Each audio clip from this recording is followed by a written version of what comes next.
Of course, President Zuma topping the list there. Medical parole has been granted to the former president, and that's a big talking point. The foundation saying it welcomes the decision of the parole board that His Excellency President Zuma should serve the rest of his sentence outside of prison. He's still in hospital right now. More detailed statement will be issued in due course after consultation with the legal team of the former president.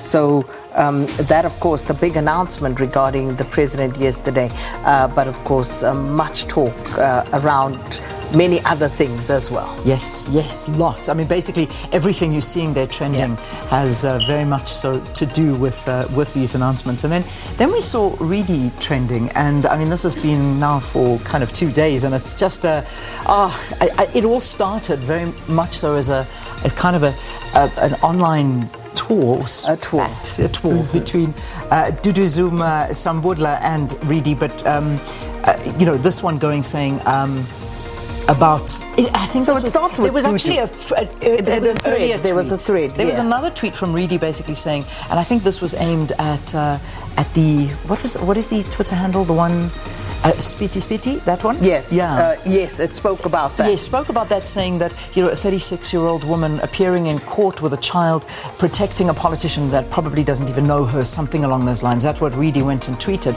Now, in response, Dudu came forward and said, now, this is the same politician you used to visit in his Forest Town home, question mark. I know, because I used to open the door for you, and it didn't end there. You followed the same politician to Genadendal in Cape Town, Quebec, and I'll open the files. You are just bitter. And Reedy responded then saying, well, you are truly your father's child, vile and dishonest. You sat in court of law and justified his rapey, predatory abuse of Fezeka Kuzwayo, so nothing will stop you doing it here. I have never visited his Forest Town home. I have never been to Genadendal since Mbeki's presidency, but... And then it went on. There's much more. This is just one of many tweets that came after this. But then, that's the crux of it. And then, of course, all these photographs started emerging of Reedy. She had done an interview with the former president, and and then everybody else started putting photographs of saying, yeah, but I've also had an interview, and these are the pictures I've had anyway. So it just a typical Sunday Twitter problem. That was what was happening, and that's that trend. So there we go. Arthur Fraser, of course, the National Commissioner of Correctional Services, and the granting of medical parole to former President Jacob Zuma brought him into the fray once again in a big way, and many saying that, well, was to be expected that Fraser would do Zuma's bidding in this instance, but then others pointing out that but Fraser was appointed to that position by the current President Cyril Ramaphosa. So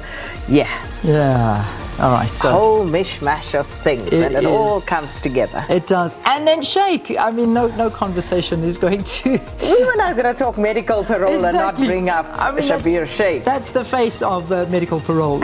So, that was what absolutely happened. So Shabir Sheikh also trending, and everyone talking to the fact that the former president has gotten medical parole, very much so like Sheikh, which we've seen happening before. Indeed. Right, tell you what, Prince Mashela is coming up after the news at 7, and we'll be getting into all of these matters, pulsing him on his views on all of this. So do stay with us here on Morning Live. That takes care of our trending topics. Let's bring you the latest news at 7.